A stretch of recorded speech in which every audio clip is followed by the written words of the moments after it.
The afternoon sun cast long shadows across the pavement as the city bus rumbled down the street, its brakes hissing at each stop. Inside, the air was thick with the familiar mix of warm upholstery, faint chatter, and the occasional beep of someone tapping their card at the front. Seated near the middle, 15-year-old Jake slouched against the window, earbuds in, scrolling mindlessly through his phone. He had just finished a long day at school, and all he wanted was to get home, throw his bag in the corner, and crash on the couch. The last thing he cared about was the steady stream of passengers getting on and off the bus. But then, the bus pulled up to another stop, and that's when everything changed. An older woman stepped inside. She looked to be in her 70s, maybe even older. Her back was slightly hunched, and she clutched the railing for support as she slowly shuffled forward, scanning the rows of seats. Her tired eyes landed on Jake's seat, one of the priority spots meant for elderly passengers. Jake noticed her. He did.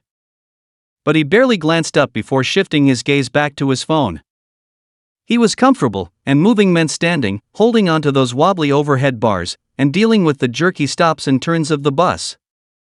Besides, someone else would probably give her a seat, right?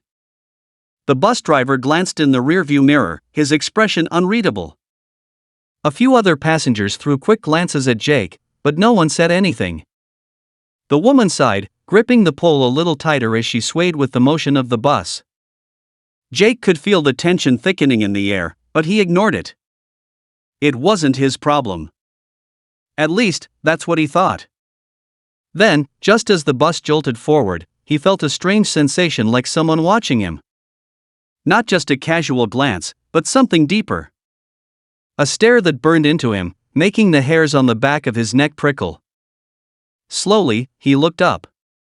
And that's when he saw who was watching. His stomach dropped.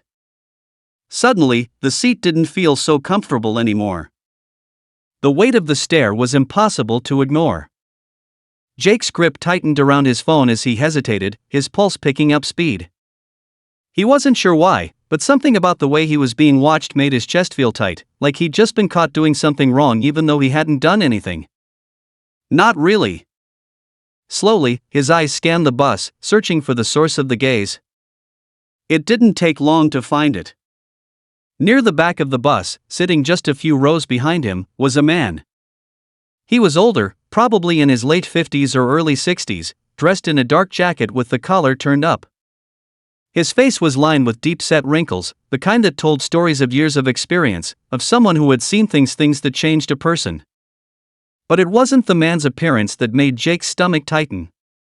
It was his expression. His gaze was locked onto Jake, unmoving, intense. There was no anger in his face, no obvious sign of judgment. But the way he looked at him, calm, unreadable, sent a strange chill down Jake's spine. Jake shifted in his seat, suddenly uncomfortable. He glanced back at the elderly woman still standing near him, her hand gripping the metal pole for support. The guilt in his chest grew heavier, but he didn't move.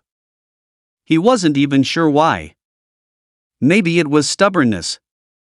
Maybe it was the thought that someone else should step up first. But no one did. The bus hit a bump in the road, making the woman stumble slightly. She caught herself, but Jake wasn't the only one who noticed. A few passengers turned away, pretending not to see. Someone cleared their throat. The driver's eyes flickered to the mirror again, but he said nothing. And still, the man in the back watched. Jake swallowed hard, trying to focus on his phone again, but the screen suddenly felt uninteresting. The noise of the bus, the soft hum of the engine, the occasional murmur of conversation seemed distant now, like he was underwater, stuck in some strange, slow-moving moment where everything felt heavier than it should. Who was that man? And why was he staring at him like that? Minutes passed, but they felt longer. The bus continued down the street, stopping every now and then to let passengers on and off. The woman remained standing, and the man remained watching. Jake's mind raced with possibilities. Maybe the man was just some random person who didn't like what he was seeing. Maybe he was one of those people who got too involved in things that weren't their business.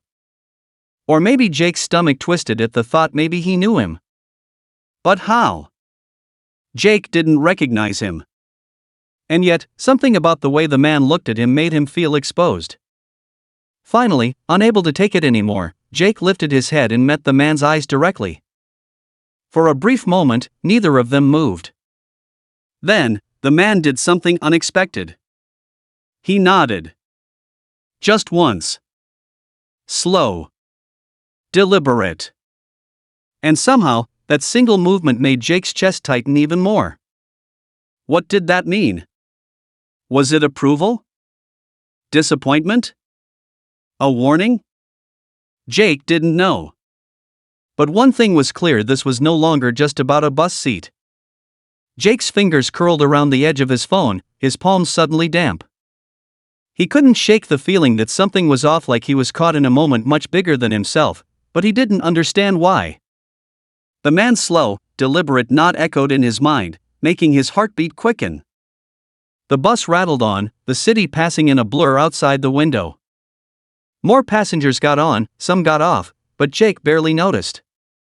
All he could focus on was the heavy presence of the old man sitting behind him and the quiet weight of the elderly woman still gripping the metal pole. A voice in Jake's head told him to just stand up, to end this weird, silent standoff. But another part of him, stubborn, uncertain, kept him frozen in place. He wasn't sure if it was pride, fear, or something else entirely. Then, something happened that made his stomach drop. The bus hit another rough patch of road, jolting violently. The elderly woman lost her grip. For a split second, everything slowed. Her feet slid out from under her. Her body tilted backward. And then, a pair of hands shot out and caught her just in time. Jake twisted in his seat to see the old man now standing, his arms steady as he helped the woman regain her balance. The entire bus had gone silent, eyes darting between the two. A couple of passengers whispered under their breath, exchanging looks. Jake swallowed hard. His hands clenched into fists as shame crawled up his spine. The old man didn't say a word. He simply guided the woman gently to a now empty seat near the front. She murmured a soft thank you, her voice barely above a whisper, before sitting down with a tired sigh. The man turned, locking eyes with Jake once more. And that's when he spoke. "You saw her struggling," he said, his voice calm but firm. "And you did nothing." The words weren't loud, but they cut through Jake like a blade. The other passengers were watching now, waiting to see how he would react. His face burned. I didn't." Jake started, but his own excuse felt weak before he even finished the sentence. He had no defense. The man held his gaze for another second, then simply shook his head before moving back to his seat. He didn't look angry. He didn't need to be. The weight of his disappointment said enough. Jake felt his stomach churn. He wanted to say something, anything to fix the way he suddenly felt, but no words came. The bus rolled on, the tension thick in the air, pressing down on him like a heavy blanket. And for the first time since getting on, Jake wished he wasn't there at all. Jake sat frozen, his face hot, his mind spinning. The bus felt different now, like every creak, every bump, every hushed whisper from the other passengers carried a weight that pressed down on him. He couldn't shake the man's words. "You saw her struggling. And you did nothing." The worst part was that he couldn't argue. He had seen her. He had known. And still, he had stayed put. He wanted to disappear. He wished the bus would just get to his stop so he could get off, escape this moment, pretend none of it had happened. But then, just when he thought the worst was over, something else happened. The bus pulled up to a red light, jerking slightly as it slowed. And that's when Jake noticed it. The man was still watching him. But now, his eyes weren't just full of quiet disappointment. There was something else there. A look. A recognition. And then the man did something that sent a jolt of cold through Jake's body. He reached into his jacket pocket and pulled out an old, crumpled photograph. Without a word, he held it up just enough for Jake to see. Jake's breath caught in his throat. Because there, in the faded black and white image, was a teenage boy. And that boy looked exactly like him. Jake's pulse pounded in his ears. His mind scrambled for an explanation, but nothing made sense. Was this some kind of trick? A coincidence? Or something else entirely? The man's expression didn't change. He just held Jake's gaze, as if silently asking, "Do you understand now?" But Jake didn't. He didn't understand anything. His hands were cold. His heart was racing. And for the first time, sitting in that bus seat, he realized whatever was happening here, it was far from over. Jake's entire body stiffened as he stared at the photograph. His mind struggled to make sense of it. The boy in the picture, same dark hair, same sharp jawline, even the same slightly furrowed brow, looked so much like him that for a moment, he felt like he was staring into a mirror from another time. His breath came in shallow bursts. He swallowed hard, forcing himself to look away from the picture and back at the old man. "Who is that?" Jake finally asked, his voice quieter than he expected. The man didn't answer right away. He just studied Jake for a long, heavy moment before slipping the photograph back into his pocket. Then, in a voice low enough that only Jake could hear, he said, "He was me." The words sent a chill down Jake's spine. Before he could respond, the bus lurched forward as the light turned green. The world outside moved on like nothing had changed, but inside, everything felt different. Jake's thoughts raced. He wanted to ask a million questions. Was this some kind of joke? A trick? But something in the man's expression told him it wasn't. "I was your age when it happened," the man continued, his voice steady but filled with something deeper, something heavy. Same bus route. Same choice. His eyes darkened. And I made the wrong one. Jake's mouth was dry. He didn't want to ask what he meant, but he had to. What? What happened? The man's jaw tightened, as if recalling something painful. An old man got on the bus. He looked exhausted. Sick, even. But I was young. Tired from school. And I told myself someone else would help. His gaze sharpened. No one did. Jake could feel his heartbeat in his throat. The bus hit a pothole, the man continued. He lost his balance. Fell hard. By the time they got him help, it was too late. He exhaled slowly. He didn't make it. Jake felt like the air had been knocked from his lungs. He couldn't speak. "I told myself for years that it wasn't my fault," the man said, his voice almost distant. "But I knew better." His eyes locked onto Jake's. "And then one day, I saw you." Jake's stomach twisted. "What do you mean?" The man leaned in slightly. "You remind me of myself too much." The same hesitation. The same mistake. He let the words settle before adding, "But you still have a choice." Jake felt like the entire world had stopped moving. The weight of everything, the old woman still sitting quietly, the bus rolling forward, the man's words pressing into him, felt overwhelming. Then, as if the universe was giving him one last chance, the bus slowed again. Another stop. The old woman, now looking more exhausted than ever, sighed as she started to stand. She gripped the pole tightly, her frail hands shaking slightly as she prepared to step off. Without thinking, without hesitating, Jake moved. He was on his feet in an instant, stepping forward just in time to offer his arm. "Here," he said, his voice steady but nervous. "Let me help." The woman blinked up at him, surprised. Then, slowly, a small, warm smile formed on her lips. "Thank you, dear," she said softly. Jake helped her down the small step and onto the sidewalk. The moment she was safely on her way, something inside him loosened, like a knot untying.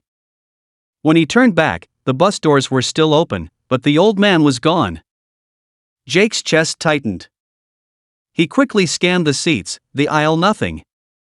The man had simply vanished. The driver glanced back at him. "You getting off, kid?" Jake hesitated. He turned toward the back of the bus one last time, his heart pounding, but the seat where the man had been was empty. And on the floor, where the man had been sitting, was the old, crumpled photograph. Jake picked it up carefully. The picture looked older, now more faded, more fragile, as if it had been sitting there for decades. His hands trembled as he turned it over. On the back, in faded ink, was a single sentence: "The past repeats itself until someone chooses differently." Jake's breath caught in his throat. He stepped off the bus in a daze, the cool air hitting his face. As the bus pulled away, he stood there for a long time, gripping the photograph, heart still racing. And deep down, he knew he had been given a second chance. And this time, he had made the right choice. Jake stood at the bus stop, gripping the photograph as the taillights of the bus disappeared into the distance. The city around him felt the same: cars passing, people walking, the distant hum of life moving forward, but inside, everything had shifted. His mind was racing, replaying every moment. The old man. The photograph. The story. And then. Nothing.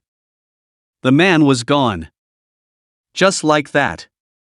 He turned the picture over again, reading the words once more. The past repeats itself until someone chooses differently. A cold shiver ran through him. It didn't make sense, and yet, deep down, it did. Somehow, in some impossible way, the man had been telling the truth. He wasn't just a stranger. He was a reflection and echo of something that had almost happened again. But Jake had changed it. He had made a different choice. The weight in his chest eased, but his mind was still spinning. He needed answers. Who was that man? How was any of this possible? He thought about running after the bus, but he knew it was too late. And even if he did, what would he even say? "Hey, were you some kind of ghost?" It sounded ridiculous, even in his own head. Hi there, welcome to Jenny. The simple mode is perfect for creating single-speaker short voiceovers. Simply pick your preferred speaker, type or copy and paste your script. Then click the Generate button to generate your voiceover in seconds. You will see the voiceover output on the right for you to freely share or download. For more advanced capabilities, video editing, or longer multi-speaker voiceover production, please check out the advanced mode instead. Your creative journey now awaits. Get started now.